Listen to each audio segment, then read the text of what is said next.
साथियों, गारंटी की इस चर्चा के बीच आपको झूठी गारंटी देने वालों से भी सावधान रहना है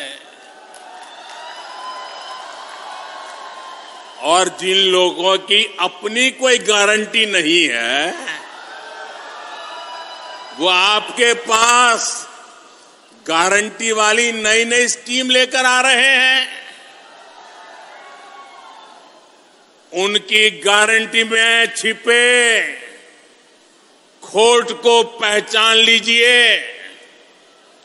झूठी गारंटी के नाम पर उनके धोखे के खेल को भांप लीजिए।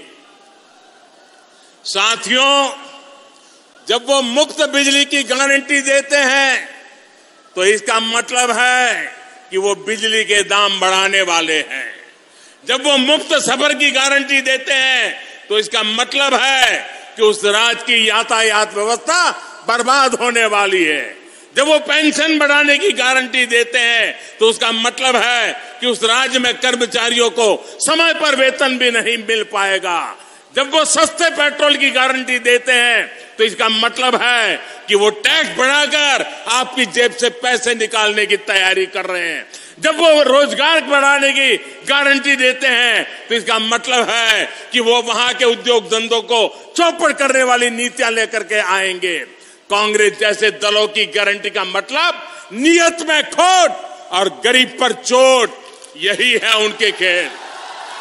वो 70 सालों में गरीब को भरपेट भोजन देने की गारंटी नहीं दे सके, लेकिन ये प्रधानमंत्री गरीब कल्याण योजना से 80 करोड़ से ज्यादा लोगों को मुफ्त राशन की गारंटी मिली है। मुफ्त राशन मिल रहा है।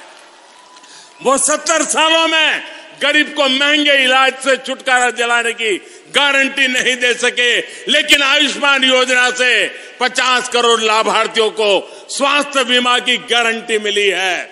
वो 70 सालों में महिलाओं को धुएं से छुटकारा दिलाने की गारंटी नहीं दे सके, लेकिन उज्ज्वला योजना से करीब 10 करोड़ महिलाओं को धुआं मुक्त जीवन की गारंटी मिली है। वो 70 सालों में गरीब को पैरों पर खड़ा करने की गारंटी नहीं दे सके, लेकिन मुद्रा योजना से 8.5 करोड़ लोगों को सम्मान से स्वरोजगार की गारंटी मिली है। उनकी गारंटी का मतलब है कहीं ना कहीं कुछ गड़बड़ है। आज जो एक साथ आने का दावा कर रहे हैं, सोशल मीडिया में उनके पुराने बयान वायरल हो रहे हैं। वो हमेशा से एक दूसरे को पानी पी पी करके कोसते रहे हैं, यानी विपक्षी एकजुटता की गारंटी नहीं है। ये परिवारवादी पार्टियां सिर्फ अपने परिवार के भले के लिए काम करती आई है, यानी उनके पास देश के सामान्य मानवी के परिवार को आगे ले जाने की गारंटी नहीं है। जिन पर भ्रष्टाचार के आरोप हैं वो जमानत लेकर के बाहर घूम रहे हैं। जो घोटालों के आरोपों में सजा काट रहे हैं वो एक मंच पर दिख रहे हैं, यानी उनके पास भ्रष्टाचार मुक्त शासन की गारंटी नहीं है। वो एक सुर में देश के खिलाफ बयान दे रहे हैं, वो देश विरोधी तत्वों के साथ बैठकें कर रहे हैं, यानी उनके पास आतंकवाद मुक्त भारत की गारंटी नहीं है। वो गारंटी देकर निकल जाएंगे, लेकिन भुगतना आपको पड़ेगा। वो गारंटी देकर अपनी जेब भर लेंगे, लेकिन नुकसान आपके बच्चों का होगा। वो गारंटी देकर अपने परिवार को आगे ले जाएंगे, लेकिन इसकी कीमत देश को चुकानी पड़ेगी। इसलिए आपको कांग्रेस समेत ऐसे हर राजनीतिक दल की गारंटी से सतर्क रहना है। साथियों, इन झूठी गारंटी देने वालों का रवैया हमेशा से आदिवासियों के खिलाफ रहा है। पहले जनजातीय समुदाय के युवाओं के सामने भाषा की बड़ी चुनौती आती थी, लेकिन नई राष्ट्रीय शिक्षा नीति में अब स्थानीय भाषा में पढ़ाई की सुविधा दी गई है, लेकिन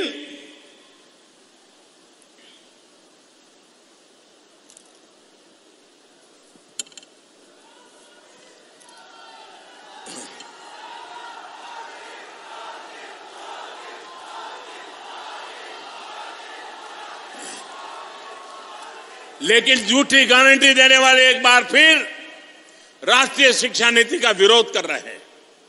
ये लोग नहीं चाहते कि हमारे आदिवासी भाई बहनों के बच्चे अपनी भाषा में पढ़ाई कर पाएं।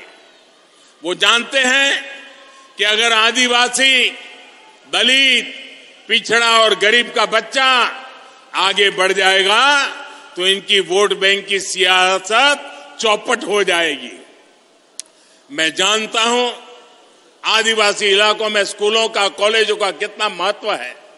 इसलिए हमारी सरकार ने 400 से अधिक नए एकलव्य स्कूलों में आदिवासी बच्चों को आवासीय शिक्षा का अवसर दिया है।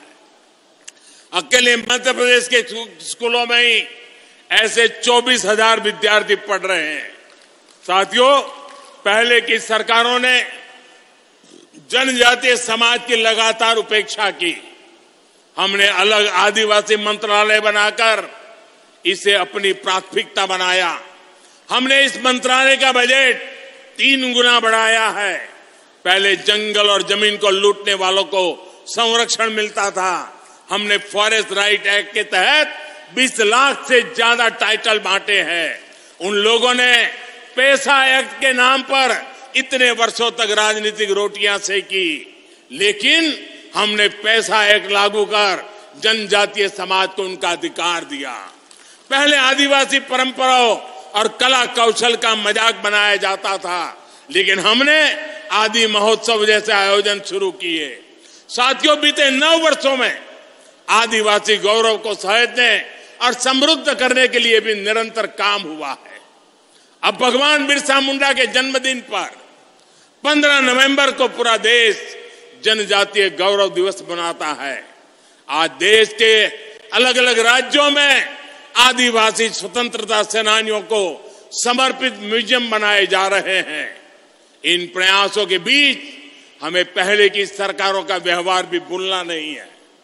जिन्होंने दशकों तक देश में सरकार चलाई, उनका रवैया आदिवासी समाज के प्रति, गरीबों के प्रति असंवेदनशील और अपमानजनक रहा।